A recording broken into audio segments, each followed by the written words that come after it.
PSBB itu kan pembatasan sosial berskala besar, itu hanya yang kemudian terdampak bencana itu. Nggak main-main. Saya khawatir mengenai koordinasi antar pemerintahan.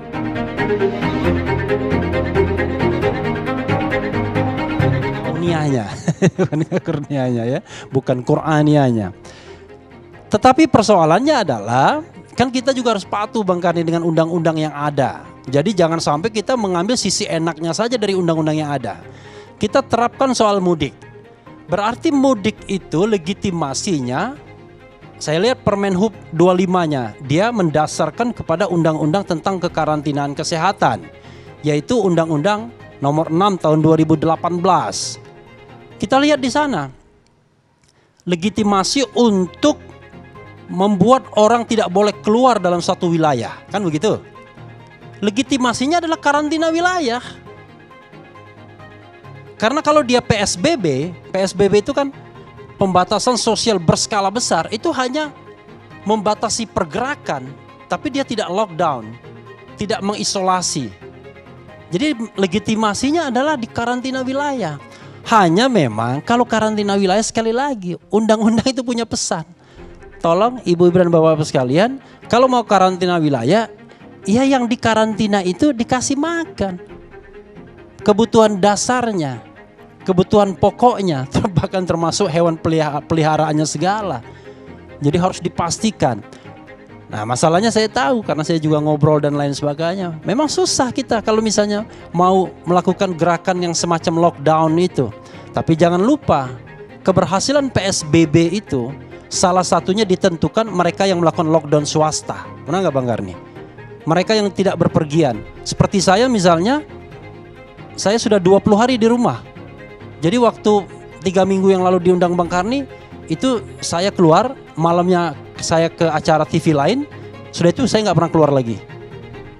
Dan saya kira banyak di Jakarta orang seperti itu. Jadi kita tidak boleh membenturkan antara terminologi isolasi, lockdown dengan PSBB.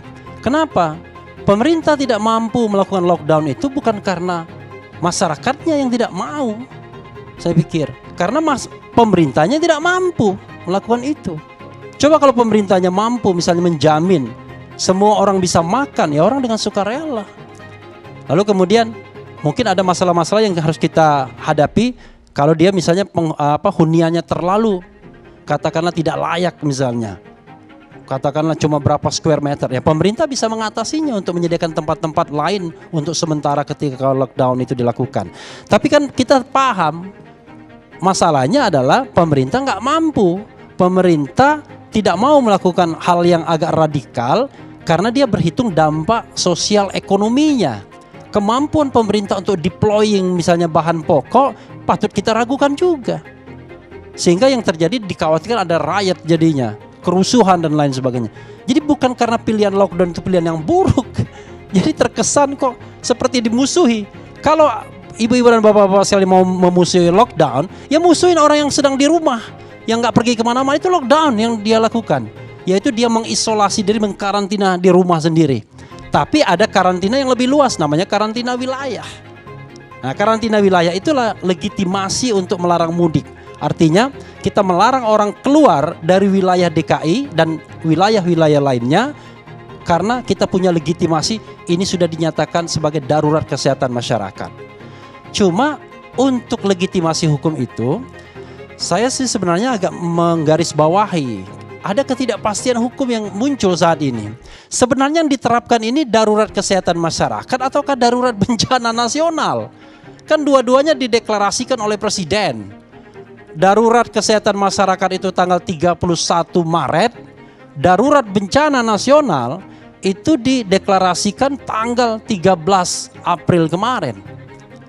Kalau berdasarkan hukum kan lex posteriori derogat lex priori. Jadi hukum yang terakhir mengalahkan hukum yang terdahulu. Jadi yang eksis darurat bencana nasional, harusnya kan begitu. Tapi kan masalahnya PSBB, kemudian lockdown wilayah dan lain sebagainya itu tetap dilakukan. Saya tanya tadi sama Pak Wiku, sebenarnya leading sektornya siapa sekarang? Katanya tim gugus tugas COVID-19. Tim gugus tugasnya untungnya BNPB. Kalau bukan BNPB itu tidak sesuai dengan undang-undang tentang penanggulangan bencana. Karena dalam undang-undang penanggulangan bencana, begitu dijadikan bencana nasional, maka leading sektornya Badan Nasional Penanggulangan Bencana. Tetapi di daerah saya tidak melihat itu ada Badan Nasional Penanggulangan Bencana daerah. Karena undang-undang itu mengatakan harus ada. Ada Pak Wiku? Ada ya? Ada, kok nggak terlalu mendengar saya. It's okay, tapi itu yang leading sektornya. Dan kalau sudah diterapkan bencana nasional, semua kita dianggap di dalam wilayah bencana yang potensial terdampak bencana. Baca nggak undang-undang itu? Kewajiban pemerintah itu memenuhi kebutuhan dasar semua masyarakat yang kemudian terdampak bencana itu. Nggak main-main. Saya khawatir sebenarnya pemerintah itu nggak paham aja dengan undang-undang yang mereka buat sendiri. Seolah-olah, wah udah, kita deklarasikan darurat kesehatan masyarakat. Oke, kita deklarasikan.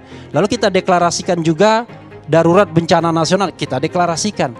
Tapi kewajiban-kewajiban yang diatur di dalam undang-undang itu bagi masyarakat tidak dilakukan secara as it is, apa adanya. Yang ada tentu adalah tugas-tugas umum pemerintahan. Kalau tugas umum pemerintahan itu memastikan orang makan dan lain sebagainya, kan setiap saat harus begitu. Tetapi kalau kita mengikuti betul undang-undang tentang penanggulangan bencana, undang-undang tentang darurat kesehatan masyarakat, tentang karantinaan kesehatan, maka sesungguhnya tidak semudah itu tugas pemerintah. Nah, ini yang ingin saya ingatkan kembali kepada pemerintah. Oke, berikutnya yang juga ingin saya tegaskan adalah sebenarnya kalau pemerintah ingin legitimasi melakukan tindakan-tindakan yang katakan lebih punya dasar, kenapa nggak bikin perpu tentang penanganan COVID-19 ini? Yang dibikin malah perpu tentang KKN keuangan yang kemarin, yang perpu nomor 1 2020 yang sudah diajukan judicial review oleh Amin Rais, Din Samsudin, kemudian siapa lagi? Ada beberapa tokoh masyarakat. Kenapa tidak membuat perpu yang COVID-19 secara spesifik memang betul-betul untuk menangani ini? Karena begini, sebagai contoh perdebatan kita mengenai karantina. Sebenarnya kalau kita baca undang-undang itu as it is, apa adanya, karantina rumah itu terhadap satu rumah saja, Bang Karni. Jadi kalau ditemukan dia ada COVID-19 di situ, rumah itu kena karantina. Nggak boleh kita mengatakan Anda stay at home. Nggak ada dasarnya sesungguhnya. Dasarnya adalah PSBB saja, tapi itu imbauan, bukan sesuatu yang Anda di lock begitu. Lalu kemudian adanya karantina wilayah. Nah, wilayah itu misalnya wilayah DKI. Coba bayangkan, kalau kita cuma menerapkan karantina wilayah, orang tidak boleh masuk DKI dan tidak boleh keluar DKI. Tapi kan di dalam DKI-nya sendiri sudah penuh yang namanya virus ini. Jadi karena itu harus dikombinasikan. Tetapi kita kan fatalistik, seolah-olah PSBB dihadapkan dengan lockdown rumah sakit dan lain sebagainya. Padahal itu kebijakan-kebijakan yang bisa kita kombinasikan. Dan kalau ada kelemahan-kelemahan atau kekurangan-kekurangannya, contoh misalnya kekurangan lainnya adalah lockdown yang lebih kecil, isolasi yang lebih kecil, misalnya isolasi kampung. Kan bisa dilakukan sesungguhnya. Kalau misalnya lockdown rumah tidak mungkin dilakukan, ya isolasi kampung. Dan itu bukan PSBB sesungguhnya, karena PSBB memungkinkan orang keluar. Nah, itu yang sebenarnya harus diadres sesungguhnya di dalam perpu COVID-19 yang saya tidak lihat. Kemudian yang juga ingin saya singgung adalah mengenai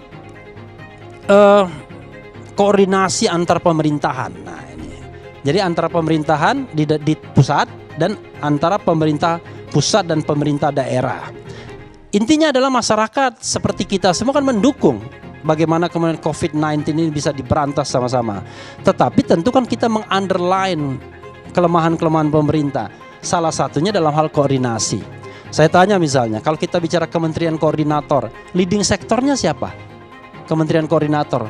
Kan mestinya Kemenko PMK, bukan begitu Pak Ngabalin? Karena dia yang membawahi Kementerian Kesehatan yang akan bertugas untuk pemberantasan COVID-19. Tapi kita kadang-kadang jarang mendengarkan leading sektornya itu Kemenko, ya kan? Paling di kabinet, bukan gugus tugasnya. Yang bicara tadi malah Menko Polhukam. Kalau Menko Polhukam kan berarti pendekatannya sudah politik, hukum dan keamanan gitu kan. Jadi bukan lagi pendekatan bagaimana memberantas virus, tapi sudah pendekatan politik keamanan.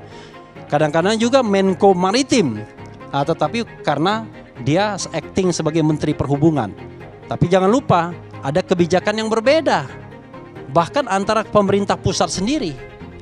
Misalnya dalam kasus ojek online misalnya, Kementerian Perhubungan membolehkan, Kementerian Kesehatan tidak membolehkan. Saya ditanya wartawan, saya bilang begini, kita harus bedakan dalam kondisi normal dengan kondisi yang tidak normal. Dalam kondisi normal, hal-hal seperti itu diatur oleh Kementerian Perhubungan. Itu dalam kondisi yang normal. Tapi dalam kondisi darurat seperti ini, kalau misalnya statementnya adalah darurat kesehatan masyarakat, maka yang terdepan itu adalah Kementerian Kesehatan. Oke? Tetapi ketika kemudian ini dijadikan status bencana nasional, maka leading sektornya adalah BNPB. Nah, saya tidak tahu sebenarnya perspektif kita ini pendekatannya bencana atau pendekatannya darurat kesehatan, Bang Karni. Karena itu beda sekali perlakuannya berbeda. Saya sambil mengatakan sesungguhnya esensinya adalah darurat kesehatan masyarakat, tetapi perlakuannya darurat bencana. Kenapa? Karena mudah deployment anggaran, mewajibkan pemerintah daerah untuk berpartisipasi, mengalokasikan anggaran di APBD dan lain sebagainya. Karena kalau di undang-undang tentang penanggulangan bencana itu lebih jelas hierarkis administrasi untuk menanggulangi bencananya. Tapi kalau di darurat kesehatan masyarakat tidak terlalu jelas. Karena kenapa? Saya membayangkan Bang Karni, memang orang hukum pun juga harus mengakui kadang-kadang mungkin ketika darurat kesehatan masyarakat, undang-undang tentang kedaruratan itu dibuat, mungkin tidak membayangkan bahwa seperti ini bencananya itu. Jadi dia pikir mungkin ada satu penyakit yang kena di daerah tertentu itu bisa dikarantina, selesai. Dan mudah kita deployment makanan ke daerah tersebut karena kecil. Tapi kalau misalnya perspektifnya semua adalah darurat kesehatan masyarakat secara nasional, berarti semua orang harus dikasih makan oleh pemerintah. Pemerintah pasti nggak mampu. Akhirnya kan dipilihlah jalan tikusnya, yaitu tadi PSBB tapi aromanya ada karantina wilayah. Biar PSBB-nya kena, tetapi kemudian kewajiban untuk memberikan bahan pokoknya nggak kena. Nah, menurut saya khawatir kekacauan aturan ini membuat kemudian penanganan ini menjadi tidak efektif. Walaupun sebagai warga negara, saya tetap berharap bahwa mengaminkan doa Ustadz Ngabalin tadi yang mengatakan bahwa mudah-mudahan dalam bulan Ramadan ini selesai COVID-19. Satu lagi Bang Karni terakhir, dan kita jangan lupa juga koordinasi dengan pusat dan daerah. Saya merasa begini, dari sisi administrasi pemerintahan, dan ini kelemahan laten kita, ada distrust antara pusat dan daerah. Kalau ada bantuan Bang Karni, bantuan bencana, bantuan apapun, termasuk juga pembagian sertifikat tanah dan lain sebagainya, pembantuan BLT dan lain sebagainya, pemerintah pusat selalu ingin tangani sendiri. Dia tidak mau melalui pemerintah lokal. Kenapa? Itulah susahnya, apalagi zaman musim pilkada begini. Karena takut diklaim sebagai upaya dia dalam menyalurkan bantuan. Nah, bagi pemerintah pusat kan sudah nothing tulus sekarang, sudah periode kedua, kan nggak akan ada periode ketiga lagi. Jadi tidak perlu pencitraan, kan begitu saja Bang Karni. Assalamualaikum warahmatullahi wabarakatuh.